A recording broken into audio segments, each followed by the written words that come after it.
Some stories begin with fire, others with silence. Mine started with a letter, neatly folded, HOA logo stamped across the top, and a warning buried in polite language. I didn't know it then, but that envelope would ignite a war. Not with flames, at least not at first, but with rules, pride, and one neighbor's obsession with control. I had land passed down through generations. She had a clipboard and a vision for a perfect neighborhood. What she didn't have was the right. But when people feel entitled enough, even boundaries don't stop them. This isn't just a story about land. It's about power, about standing your ground, and about what grows back when everything you love is burned to the ground. They say peace has a price. I just never thought mine would come with fire. The morning it all started was quiet. The sky over Redwood Ridge was a perfect watercolor of lavender and gold. I was standing by the henhouse with a cup of black coffee in one hand and a bucket of feed in the other, watching my girls cluck happily around my boots. This place, 6 acres of fenced pasture and pine, was the only thing my grandfather left me when he passed. And I protected it like sacred ground. I'm Noah Beckett. I used to track cartel networks for the FBI. Now I grow tomatoes, train horses for veterans with PTSD, and fix fences when they fall. This land saved me when I didn't want to be saved. It became more than property. It became my home, my identity. Which is why the white envelope stuffed into my rusted mailbox that morning felt more like a threat than a letter. The seal read, Oak Ridge Estates Homeowners Association. I stared at it, brows furrowed. That was strange. I wasn't part of their development. My land bordered theirs, sure. But my grandfather's deed predated their concrete driveways and picket fences by decades. Inside was a typed notice, neatly formatted, with terms like community standards and non-compliant land use. It accused me of housing livestock too close to the property line, maintaining unsightly visual elements, and disrupting the aesthetic cohesion of the neighborhood. I chuckled out loud. Aesthetic cohesion? Still, a letter like that doesn't come out of nowhere. Someone had filed a complaint. Probably recently. Probably multiple times. And I didn't have to guess long to figure out who. Her name was Celeste Drayton, Oak Ridge's HOA president, and the type of woman who could weaponize a clipboard. She'd moved into the cul-de-sac closest to my southern fence 6 months earlier. From day one, she made her presence known, walking her designer terrier on my side of the road, staring over the fence with distaste, asking passive-aggressively whether I intended to paint my barn something more contemporary. We'd clashed once before. She tried to stop Lisa Martinez, her neighbor, from buying eggs from me on Sunday mornings because raw goods are not permitted to be sold in a residential zone. Lisa told her to mind her business. Celeste didn't appreciate that.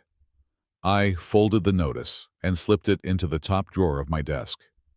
I wasn't in the HOA. That made this a nuisance, nothing more. A noise complaint with a letterhead, but I underestimated Celeste. I thought she was just another bored housewife with too much free time and a fondness for power trips. I didn't know then that she had bigger plans. 3 days later, I came home from picking up fencing supplies to find a group of strangers measuring my property from the street. 3 men, dressed in khakis and button-downs, held clipboards and blueprints. One of them was pointing toward the barn, another toward my greenhouse. I stepped out of the truck. "Can I help you?" They froze. The man in the center, mid-50s, balding, sunglasses on despite the clouds, stepped forward and offered a smile that didn't reach his eyes. "Mr. Beckett, I'm Gerald Langston, Vice President of the Oak Ridge HOA. We're just conducting a visual compliance inspection." I stared at him. "Of what?" "Well," he cleared his throat. "As of the most recent zoning ordinance amendment, this parcel falls within the visual jurisdiction of Oak Ridge Estates. We've received a number of complaints. Livestock noise, waste management, visible compost bins. Nothing personal. We're simply making notes." I folded my arms. "I don't fall under HOA regulations. My parcel predates your entire development. Gerald gave a small, rehearsed smile. I understand, but the rezoning shifted district boundaries. It's complicated. You'll be receiving more documentation shortly. Behind him, I caught a glimpse of Celeste standing on her porch, arms crossed, watching like a queen overseeing her crusade. Our eyes met. She smiled. That evening, I dug out the property survey my grandfather left me. I cross-checked it with the most recent records from the county's website. Everything on my land, my greenhouse, the goat shelter, even the compost, sat safely outside Oak Ridge jurisdiction. Something didn't add up. I called the county office. A polite woman named Maggie confirmed that there had been a request for rezoning, but it hadn't been approved yet. Celeste wasn't just overstepping. She was bluffing. Or worse, she was laying the groundwork to rewrite the rules. It was clear now. She didn't want me here. Not my goats, not my chickens, not my rows of corn. And definitely not me, the man who didn't bow to her rules. But I had no intention of going anywhere. The next week, things escalated. A second notice arrived, this one more aggressive. A list of mandatory changes. Remove livestock, cover compost, repaint barn to match HOA color scheme. The kicker? A well-known $200 assessment fine for failure to comply. I laughed again, but this time it wasn't funny. I scanned the letter, looking for anything that gave them authority. Nothing. Just a seal and a bolded line reading, "Failure to comply may result in forced remediation." Forced? Remediation? That's not HOA language, that's intimidation. I called Lisa. "You're not the only one," she said immediately. "Celeste is ramping up enforcement. She's been showing pictures of your farm at meetings, claims you're tanking property values. She's trying to rezone your land into the HOA, Noah. That's the end game." I rubbed my forehead. Can she even do that? Not legally. But she's working with someone on the planning board. Gerald used to be a city attorney. There was a pause. She's obsessed, Noah. Be careful. I thanked her, hung up, sat down, and for the first time in years, I felt the cold fingers of dread settle in my gut. Celeste wasn't just filing paperwork. She was building a legal trap around me, one letter at a time. And if I didn't do something, fast, I was going to lose everything. So I decided to take precautions. That night, I installed 2 motion-activated cameras on my fence, one facing the property line, the other facing my barn. I backed up every legal document I owned to the cloud. I took photos of every inch of my land, time-stamped and geolocated. Then, I called Miguel, my closest friend and fellow vet, told him I'd be out of town for 2 weeks. My mom's chemo treatments were starting again, and I needed someone to feed the goats and keep an eye on things. He agreed, without hesitation. "What's the worst that could happen?" he joked. I looked toward the Oak Ridge fence line. "I don't know," I said quietly, "but I've got a feeling it's coming."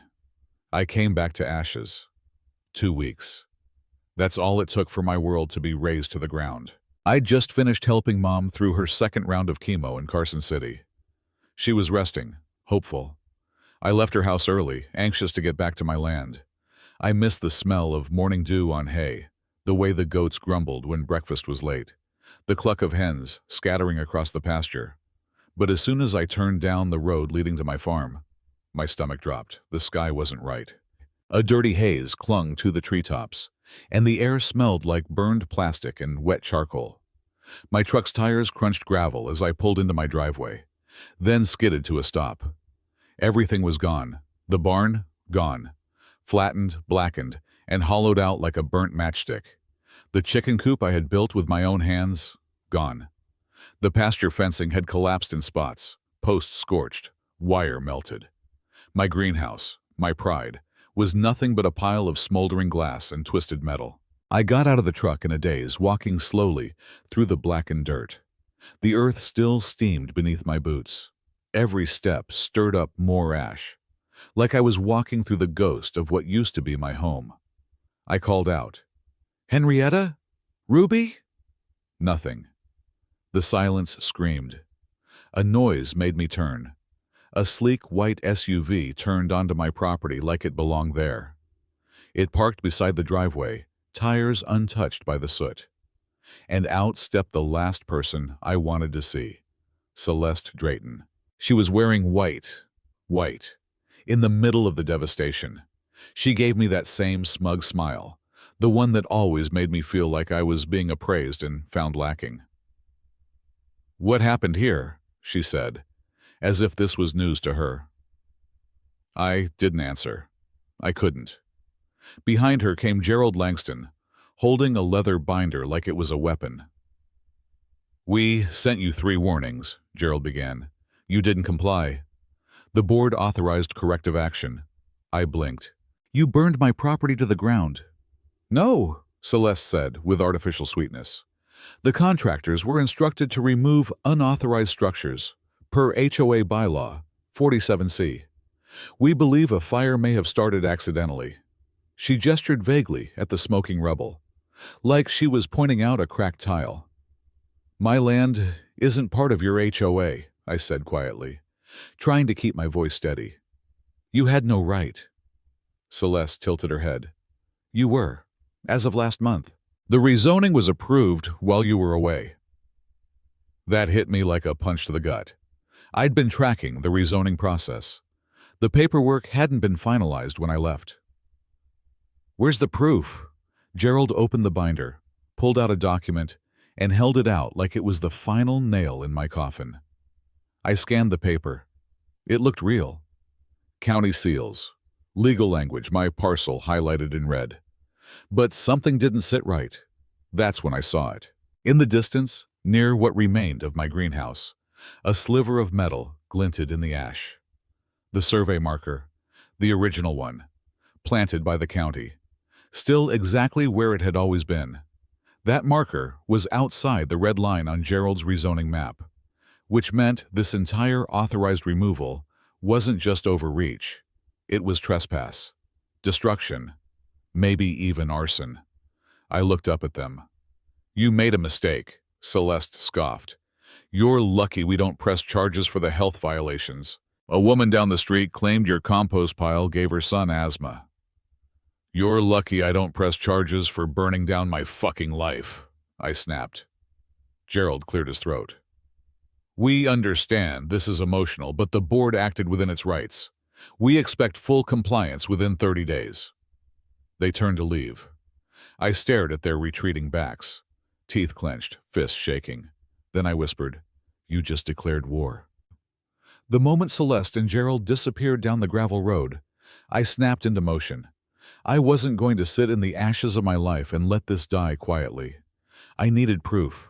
I needed names. And most of all, I needed truth. The first thing I did was head straight to my storage shed, the only structure the fire had somehow missed. Inside, tucked behind old canning jars and seed boxes, was the weatherproof case where I kept all the letters the HOA had ever sent me. There were dozens, each one stamped with that smug little Oak Ridge Estates logo, each listing violations that meant nothing, on property they didn't control, or so I'd thought. But now they were evidence. Then I turned to the camera system I'd installed months ago, back when someone started leaving garbage on my driveway after I refused to sign HOA paperwork. The DVR unit was fried, melted in the fire. But my backup drive, hidden in a fireproof box beneath the porch, was intact. I powered up my laptop in the living room. The footage was grainy, but there, time-stamped. The day the fire started. A white SUV pulled up. Celeste's. She stepped out wearing gloves and holding... Was that a red container? The angle was bad, but I watched as she walked toward the coupe. She was out of frame for 3 minutes. Then she returned, hands empty. 25 minutes later, a large landscaping truck with Oak Ridge Environmental Partners stenciled on the side rolled in. They stopped, talked, and then stood back, watching the flames. Not calling for help, not intervening, just watching. Something wasn't right. I called my cousin Nate, a junior reporter for the Pine County Tribune. He answered on the second ring. Noah? His voice was sharp with concern. I heard. Jesus, you okay? I need your help, I said, already emailing him the footage. And I need it fast. By nightfall, he'd dug up the name of the contractor the HOA hired, Eric Bell, owner of a two-person lawn service with no license to demolish structures. His Yelp reviews were comically bad. He once flooded a customer's yard trying to fix a sprinkler head, and now he'd been hired to demolish a chicken coop in fire season.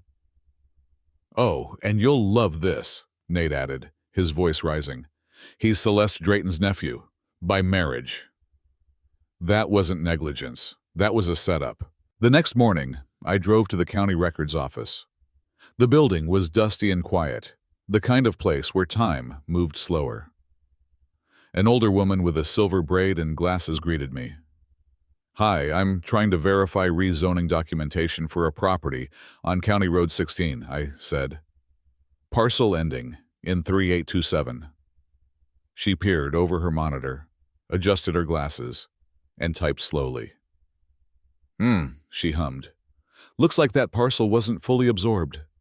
Only the western half was annexed into Oak Ridge. The eastern portion remains county land. Are you sure? I asked. She turned her monitor toward me. See that line? That's Willow Creek. Everything east of it is still unincorporated. My eyes locked on the map. My barn, my coop, my garden, all east of the creek, meaning they torched land they didn't even have jurisdiction over. Can I get a certified copy of that map? Sweetie, she said, already printing. I'll give you 3. I left the building with a folder under my arm, my pulse pounding. The truth was falling into place, and it was uglier than I imagined. That afternoon, I called Lisa Martinez, one of the only Oak Ridge residents who had continued to speak to me kindly after the harassment began. She came over within the hour, bringing lemonade and a notebook.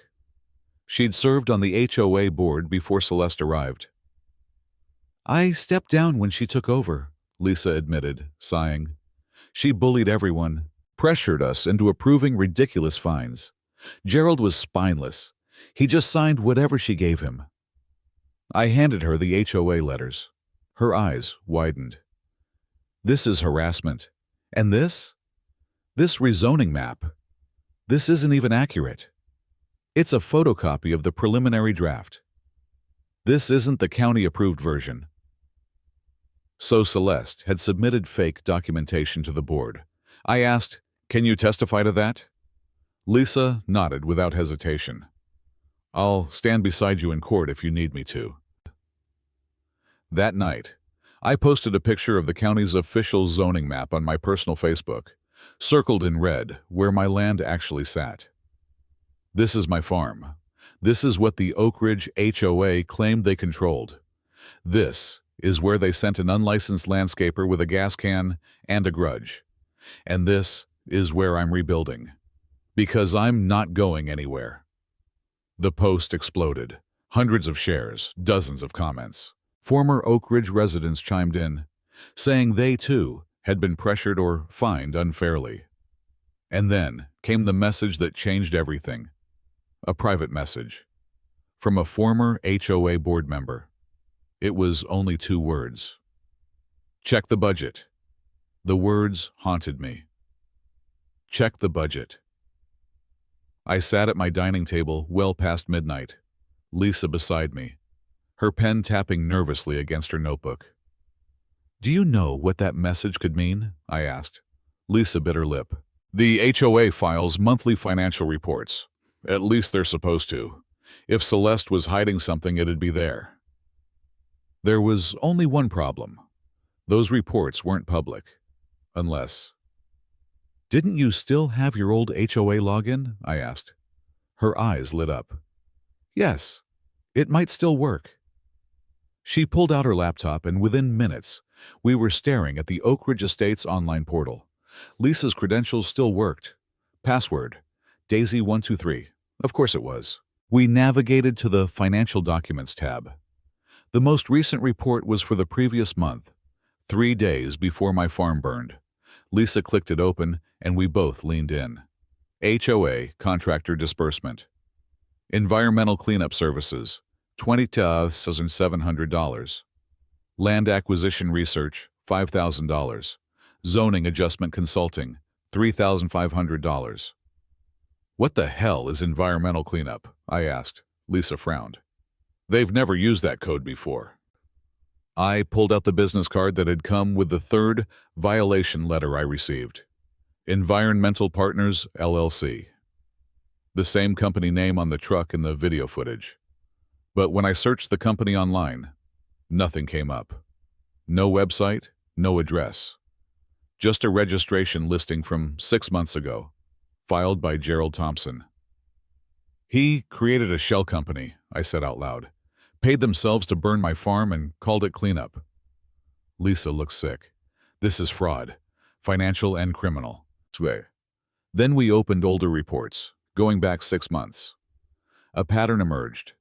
Payments labeled Community Enhancement Projects, Visual Integrity Consulting, all ranging from $3,000 to $15,000, all to small LLCs registered under names we'd never seen before. But one thing they had in common, each was tied to someone on the HOA board. I knew Celeste was power-hungry, Lisa muttered, but this is racketeering. We documented everything, screenshots, downloaded PDFs, and Lisa's written notes verifying their authenticity. I called Nate again. This is no longer just about arson, I told him. This is a conspiracy. He was already ahead of me. My editor greenlit a full feature. We're publishing Sunday. And the county DA? He just requested everything you have. Lisa and I worked through the night, building a case not just to defend myself, but to expose an entire corrupt machine. By morning, I had county zoning maps proving my land wasn't under HOA control, financial documents showing HOA embezzlement, video evidence of arson, eyewitness testimony from Lisa, and a digital paper trail pointing to fake companies and false budgets. But the moment that sealed it, the email thread we found buried in Lisa's archived inbox. It was between Celeste and Gerald. Subject line, Future Expansion Planning. Celeste had written, "Once we push Noah off, we can begin the rezoning proposal for Phase 4. The developers are ready. Just need that eyesore gone. I'll handle it. I'll handle it." Not just HOA business. A personal vendetta wrapped in real estate greed. I took a deep breath. We had them. But as I stared out at the blackened soil of my land, I knew the final blow hadn't landed yet, because corrupt people don't go down easy. And Celeste Drayton, she wasn't done fighting. The town hall was standing room only. The HOA had called for an emergency meeting to address what they referred to in their vague flyer as recent misunderstandings and misinformation. Translation, damage control. But they had no idea what was coming. I arrived 15 minutes early, Lisa by my side, Nate already setting up in the back with his camera crew. Whispers followed me as I walked in. Neighbors who once crossed the street to avoid me now leaned in with questions and nods of solidarity. At the front of the room sat the board, Celeste, Gerald, and 2 others, who suddenly looked like deer in headlights. Celeste still wore her pearls, her hair in that perfect silver bob. But her face was tighter than usual. Nervous, she tapped the mic. "Let's begin. I'd like to open the floor for community concerns." I raised my hand before she could finish. Noah Carver, 6-year resident, farmer, and until 2 weeks ago, the owner of a legally protected plot of land that this HOA tried to erase. Celeste didn't even flinch. "You are not an HOA member." "I wasn't," I said, "until you fabricated a rezoning claim and destroyed private property under false pretenses." Gasps. I stepped forward and pulled the mic from its stand. "Let's talk facts." Nate turned on the camera. Every eye in the room followed. I laid out the documents, the county zoning maps showing Willow Creek as the legal boundary. The property survey proving my land fell outside HOA jurisdiction. The financial records showing over $100,000 in fake service payouts. The video footage of HOA contractors arriving just as the flames consumed my farm. "But that's not all," I said, voice steady. "I also have footage of Celeste Drayton arriving early that morning carrying 2 gas cans. I have a witness who saw her near the pond, dumping evidence. And I have emails proving this wasn't just harassment. It was premeditated." Murmurs erupted. People craned their necks to see the documents. Celeste's jaw clenched. Her hands, once folded neatly in her lap, now gripped the table. Then Lisa stood. "I was on this board. I resigned the day I realized we weren't protecting the neighborhood. We were running a racket. These so-called cleanups weren't community projects. They were profit-driven schemes disguised as policy." More murmurs. One woman burst out, "Is that where our HOA fees went?" Another, "My husband got fined for a sunflower bed." "Where did that money go?" Celeste stood slowly, voice shaking but sharp. "You're being manipulated by a man who can't follow basic community standards." "Your standards don't apply to me," I cut in. "And even if they did, you don't get to burn someone's life down because you don't like their compost." Laughter. Tense. Uneasy. But laughter. Then I played the video from Tom's security cam. The SUV, the gas cans, Celeste's gloved hands. It was the final nail. The sheriff's deputy waiting in the back walked forward. "Mrs. Drayton," he said, "I'm going to need you to come with me." Gasps turned into outright chaos. Celeste's eyes darted between the crowd, then to Gerald. "Do something," she hissed, but Gerald backed away. "I told you this was a bad idea," he muttered. As the deputy cuffed her, she screamed, "You people don't understand. He was ruining everything. This was our future." I stood frozen, not in fear, but awe. She wasn't just power-hungry. She was obsessed, deluded, and now exposed. As they let her out, silence returned to the room. Gerald stood awkwardly, sweating. I think we need to reconsider the direction of this HOA," someone in the crowd shouted. "Or maybe dissolve it." Another. "How much money did you pocket, Gerald?" He looked ready to bolt. But I wasn't finished. "I'm suing the HOA," I said clearly. "Not just for the destruction of my farm, but for the pain, the intimidation, the illegal overreach that's affected more than just me." I looked around. "How many of you were fined for no reason? Had projects blocked? Felt watched in your own home?" Hands rose, slowly, then more, almost all. "I'm rebuilding," I said, "but not just my land. This community deserves better. And I won't stop until we have it." Applause, real, loud, cathartic. And in that moment, I knew. The reckoning wasn't over. It had just begun. 6 months later, I stood barefoot on freshly tilled soil, breathing in the scent of earth and rain. The land where my barn once stood was now green again, the scorched memory of fire slowly replaced by rows of young vegetables, clucking hens, and the laughter of children visiting for the first planting day. Not all scars fade quickly. Some stay to remind you of what it cost. But others turn into roots. The community had changed. After Celeste's arrest, the Oak Ridge HOA imploded under its own weight. A full audit uncovered years of embezzlement and fake fines. Residents who once defended the board were now organizing a neighborhood committee, not to govern, but to connect. They called it the Oak Ridge Garden Alliance, and they made me the honorary founder. Lisa, now a beloved figure in the neighborhood, stopped by every Sunday to help me harvest early tomatoes. She'd taken in Gerald's resignation with grace, but firm leadership. "No more weaponized bylaws," she'd said. "Just neighbors, gardens, good fences, and better friendships." Celeste faced charges of arson, criminal mischief, and conspiracy. Her trial had been swift and public, and she'd been sentenced to community service and ordered to pay damages. Watching her in court, not defiant but deflated, I didn't feel triumph, just closure. The civil suit against the HOA had been settled out of court. They paid for every dollar of damage, plus interest. That money rebuilt my barn, replaced my chickens, and funded a new greenhouse where I now taught weekend gardening classes.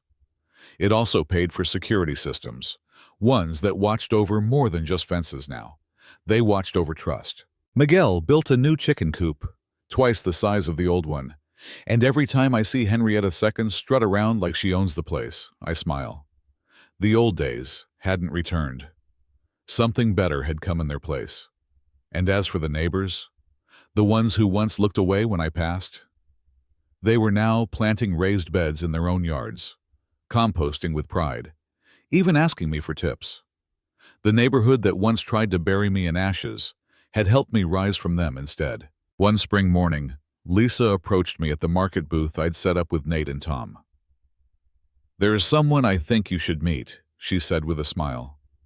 A young couple stood behind her, Ben and Amelia. Turns out they were the new owners of Celeste's house. "We heard about what happened," Amelia said, "and we're not here to control.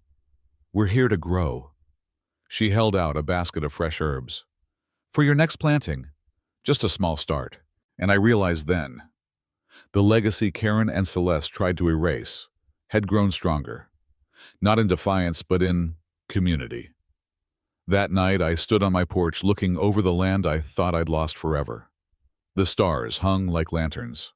The wind was warm. And somewhere in the field, Henrietta Seku let out a proud, echoing crow. I sipped my coffee and smiled. Let them write their rules. Let them draw their lines.